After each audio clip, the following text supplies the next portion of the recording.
Assalamualaikum warahmatullahi wabarakatuh.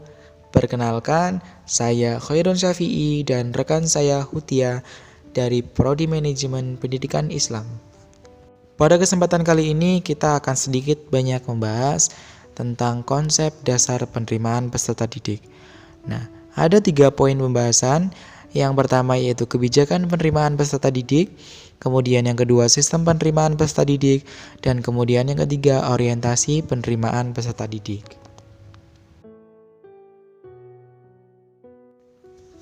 Di sini saya akan menyampaikan terlebih dahulu poin yang pertama yaitu kebijakan penerimaan peserta didik.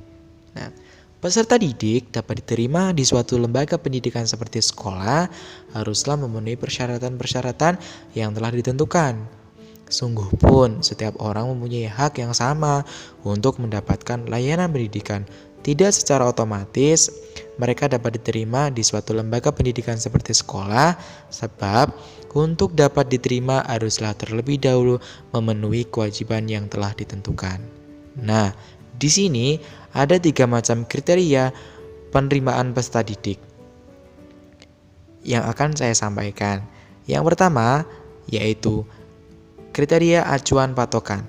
Nah, kriteria acuan patokan ini yaitu suatu penerimaan peserta didik yang didasarkan atas patokan yang telah ditentukan oleh sekolah. Nah, dalam hal ini sekolah terlebih dahulu membuat patokan.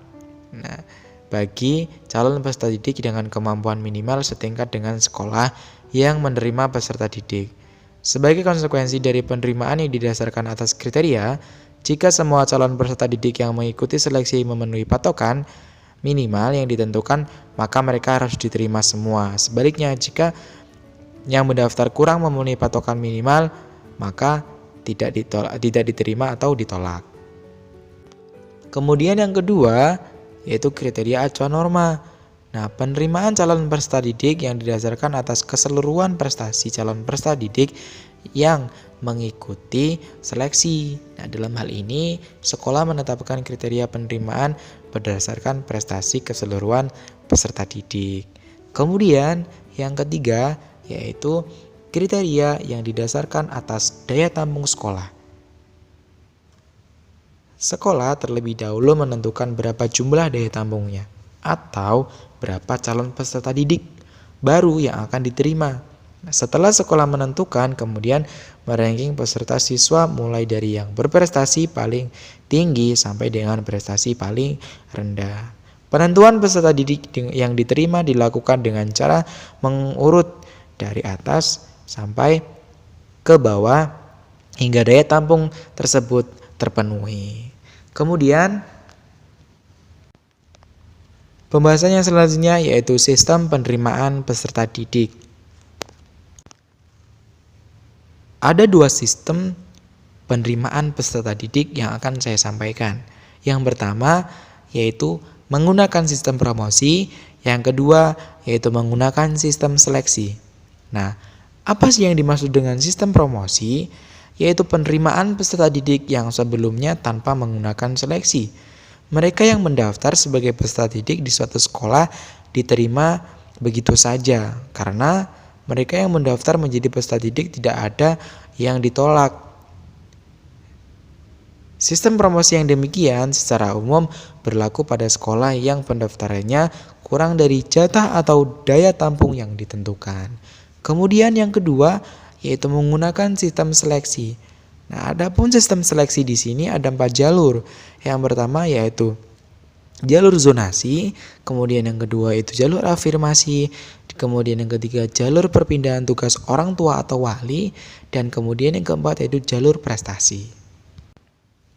Sistem seleksi dengan tes masuk adalah bahwa mereka yang mendaftar di suatu sekolah terlebih dahulu diwajibkan menyelesaikan serangkaian tugas berupa soal-soal tes.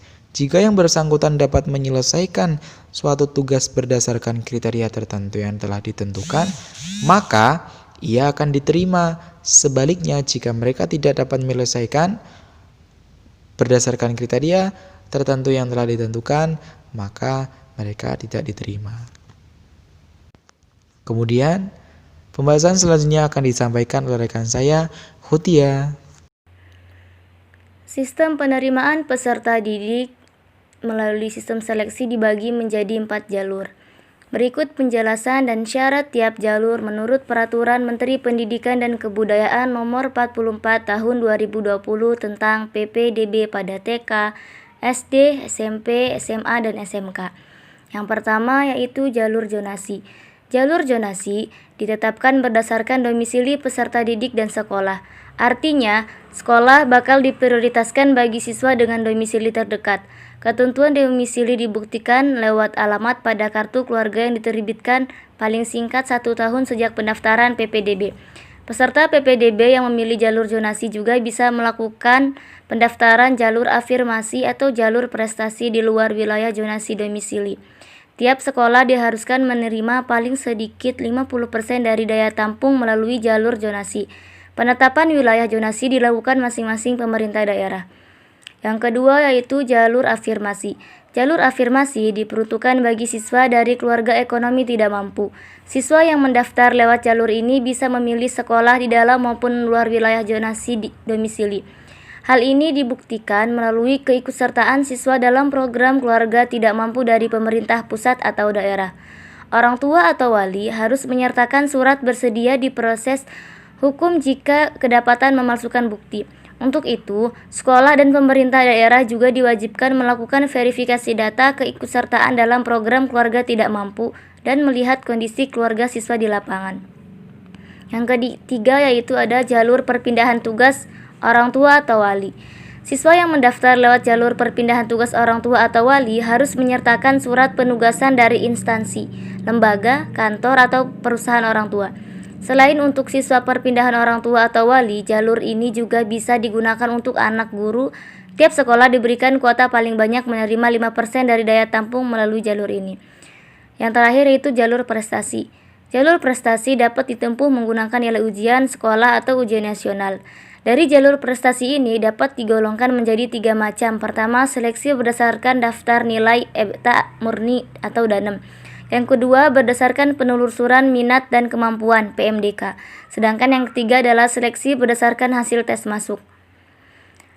Orientasi penerimaan peserta didik. Menurut Ali Imron 2011 berpendapat bahwa yang dimaksud dengan orientasi penerimaan peserta didik merupakan perkenalan, baik perkenalan dari lingkungan sosial sekolah, seperti halnya mengenali kepala sekolah, guru, ketenaga kependidikan, teman seangkatan, dan peserta didik senior di sekolah. Kemudian, untuk lingkungan fisik sekolah sendiri seperti halnya mengetahui sarana dan prasarana yang ada di sekolah. Tujuan dan fungsi dari orientasi itu sendiri untuk agar peserta saling mengenal lebih dekat, agar peserta didik mengenali lingkungannya dan bersosialisasi mengembangkan diri secara optimal. Dan slide yang berikutnya itu ada prosedur penerimaan peserta didik baru. Penerimaan peserta didik baru salah satu aktivitas penting dalam manajemen peserta didik, sebab aktivitas penerimaan ini menentukan seberapa kualitas input yang dapat diterima oleh sekolah tersebut. Adapun prosedur penerimaan peserta didik baru adalah bentukan panitia penerimaan peserta didik baru, pembuatan, pemasangan atau pengiriman pengumuman, pendaftaran peserta didik baru, seleksi, penentuan peserta didik yang diterima, pengumuman peserta didik yang diterima, dan yang terakhir itu ada registrasi penerimaan peserta didik yang diterima.